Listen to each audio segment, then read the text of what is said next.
Squid Game gave us thrills, chills, and some seriously dumb decisions. Today, I'm listing the dumbest things every Squid Game player has ever done. So let's start with the one who made a move so brainless. Even a cartoon villain would have called that a bad idea.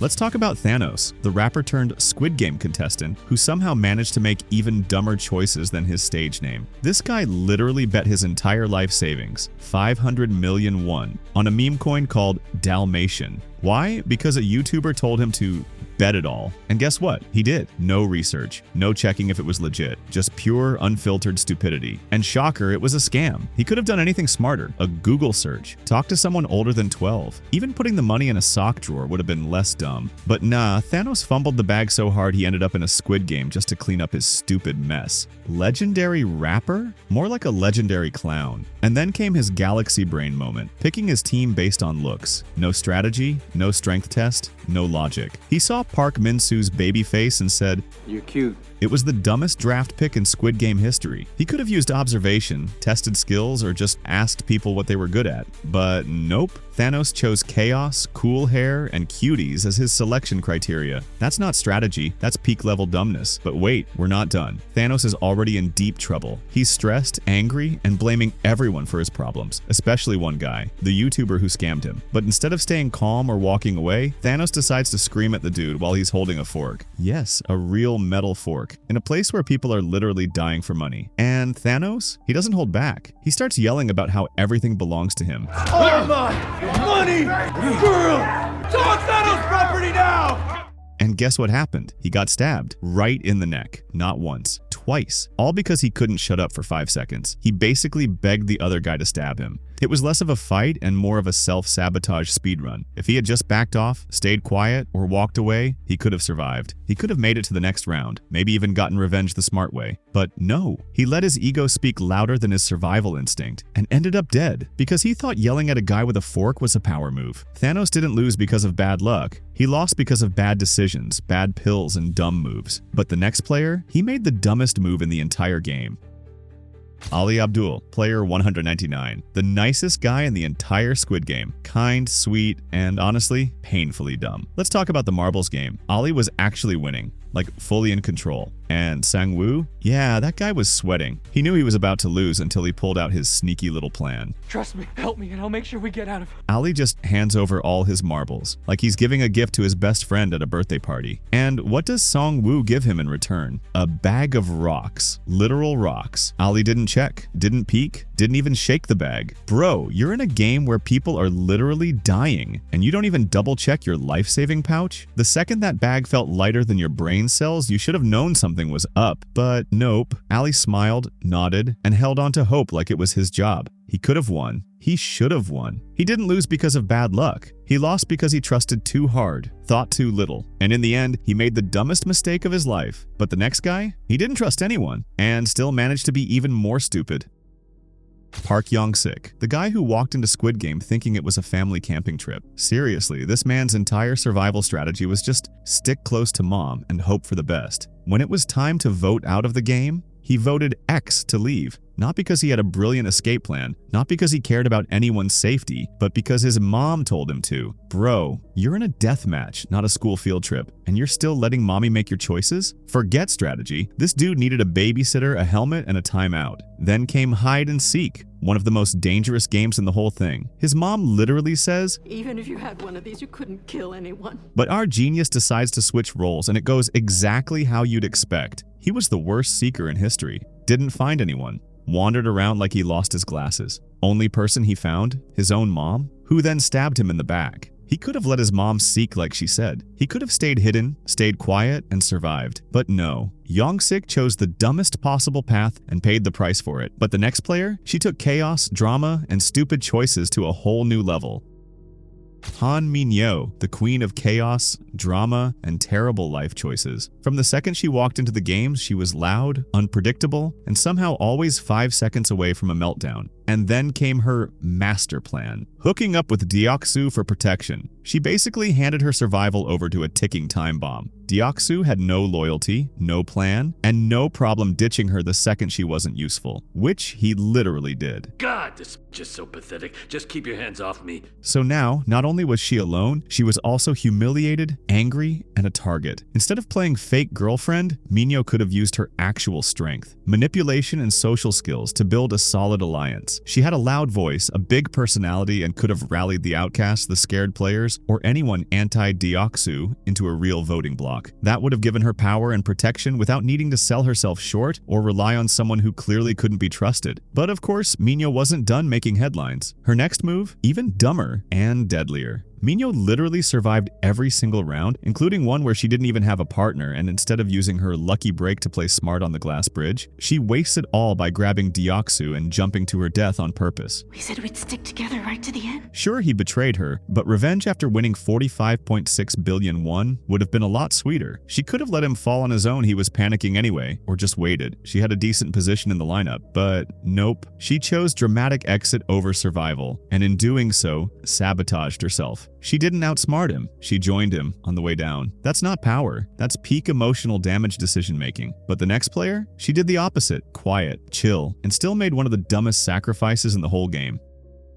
Ji-young, the quiet girl with sad eyes, calm vibes, and one of the dumbest exits in Squid Game history. She finally gets paired with Sabyok for the marble game. Instead of trying to win, she just straight up goes, I have nothing. Girl, this is not a friendship retreat, it's a death game. And Ji-young? She hands over the win like she's giving Sabyok a gold star. No stalling, no trick. Not even a pretend try. She could have done anything else. Pulled a tie, played slow. Made it look like she was trying. But nope, she gave up like it was a coupon for free death. Was it emotional? Yeah. Was it powerful? Maybe. Was it smart? Absolutely not. It was hands down the dumbest self-elimination of the whole game. She didn't get outplayed. She out-niced herself straight into the grave. But the next player, she made one of the most painfully stupid moves in the entire game. Hyanju got military training, combat skills, killer instincts, basically everything you'd want in a survival game. She even found the exit in hide and seek, like she could have walked out. And what did she do? She turned around. In a death game full of liars, backstabbers, and maniacs, she made the classic mistake. She chose friendship over survival. Instead of escaping, she ran back to get her friends. I found the exit. We can all get out of here now. Admirable? Sure. Smart? Absolutely not. Because while she was out playing hero, she let her guard down. And in Squid Game, that's all it takes. 2 steps from freedom, she got stabbed in the back by the one guy she never trusted, Myungi. She didn't die because she was weak. She died because she was too kind in a game that punishes kindness. And in the context of survival, that was a dumb move. Next up, someone who seemed untouchable at first, but even she made some really dumb mistakes when it counted.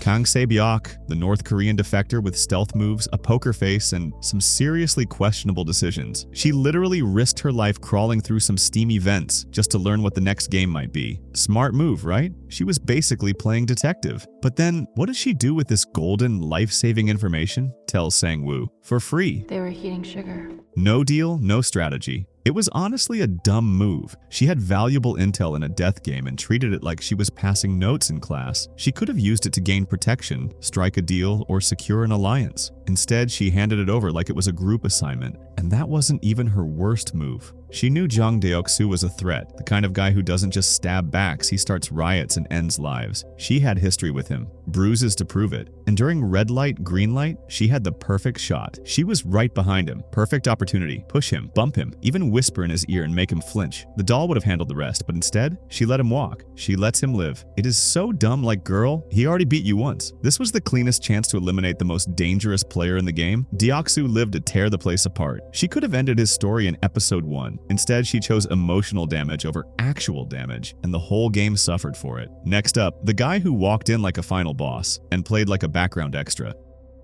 Dejo was doing fine until someone called him a coward. See which side loses more, instead of just running away like some f***ing wussy. And instead of brushing it off like any rational human in a death game, he took it personally. Look, dumb, I was a f***ing Marine. Suddenly, he's stomping forward, flexing his fake Marine tattoo like it's supposed to mean something. Chest puffed out, ready to throw hands like this is a high school parking lot, not a murder arena. And timing? Couldn't be worse. They're literally about to shut the lights off prime stabbing hour. By nearly starting a brawl over one salty comment, he didn't just risk his life, he risked everyone's. He could have just laughed it off, kept the peace, maybe even gained some respect, but nope. Dejo chose violence over silence, and it was dumb to prove. After the rebellion fails, tension is high. Guihun's giving death stares, the whole room feels like a pressure cooker. And Dejo? He knows he messed up. All he had to do was talk. But Dejo doesn't talk. He doesn't explain. He just avoids Guihun, keeps his head down, dodges eye contact, acts like Guihun doesn't exist, like that'll help. It doesn't,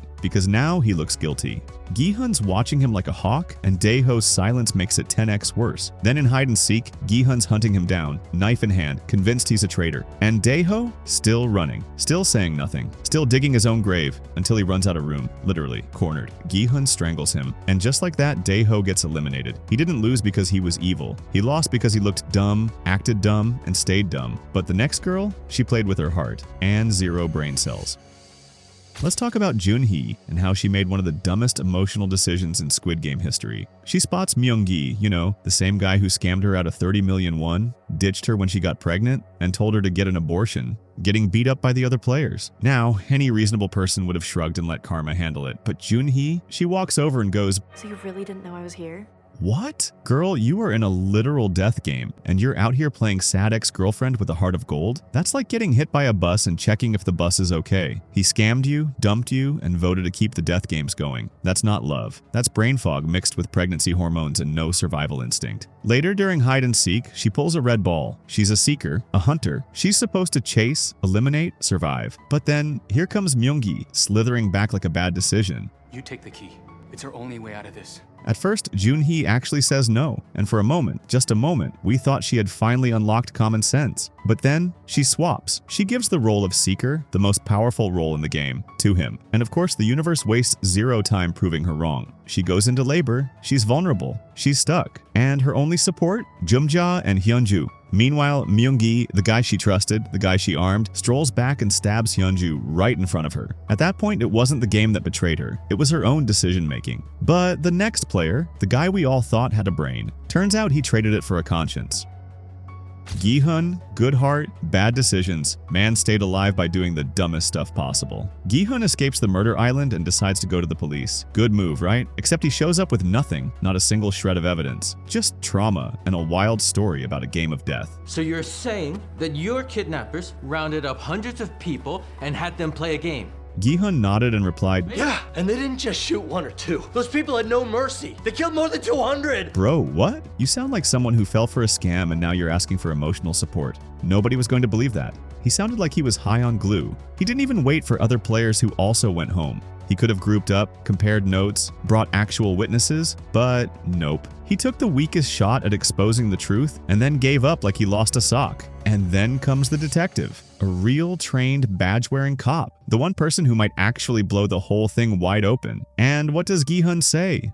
Why would you think that I would be useful to you or anybody else? Right to his face. No names, no locations, no clues. This wasn't being cautious. This was Guihun actively sabotaging the one person who was ready to help. It's like the universe handed him a golden snitch and he threw it back. Let's not forget the umbrella incident. During the Dalgona game, he had to pick a shape. Triangle was right there. Straight lines, easy win. Even circle was doable. But Guihun? He picks the umbrella, the most cursed shape on the wall. Why? Well, growing up, I'd always lose my umbrellas and my mom would get angry. And he continues breaking down his stupid logic. So then she gave me broken ones to bring to school. I always wanted her to get me one of those good umbrellas like the other kids. No logic, no strategy. Bro, this is not group therapy. This is Squid Game. You're not here to heal your inner child. He chose emotional damage over basic geometry, and somehow, he still lives. Not because he was smart, but because plot armor is real. And just when you think Guihun's decision-making couldn't get any worse, he wins the game. Takes home the blood-soaked prize money. Billions of won, enough to change his life, his daughter's future, and help other victims' families. And what does he do? Nothing. He just let it rot. For a whole year. No therapy, no support groups,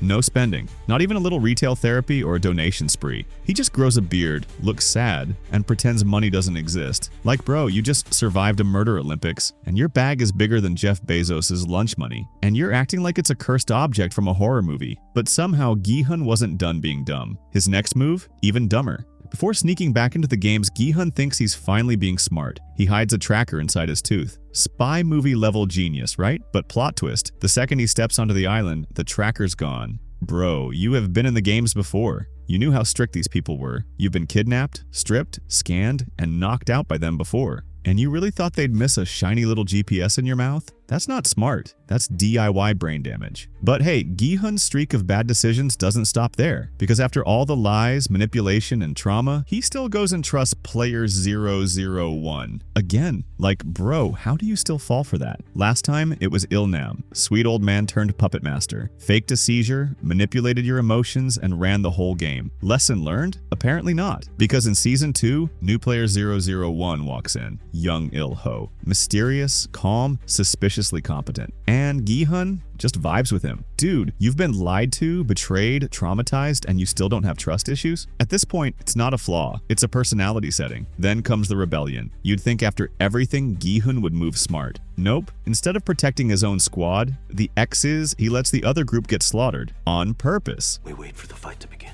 So the guards will storm in and he can launch his big rebellion. 12 fighters, no plan, no weapons, no escape route. Just vibes. And guess what? His brilliant plan backfires. Half his team dies, his best friend gets shot, and the rebellion crushed before it even begins. Guihun didn't just mess up, he personally sponsored the disaster. And just when you think he can't get any dumber, he does something even worse. When it's time to vote, to decide whether the game should end or not, Guihun, this beacon of justice, refuses to vote. He just sits there, handcuffed, silent, sulking. In a moment where one vote could change everything, he decides to play statue. That's not morality, that's main character stupidity. And if you thought these choices were dumb, wait till you see every player who actually deserved to die in Squid Game Season 3. Trust me, it's brutal and kinda satisfying.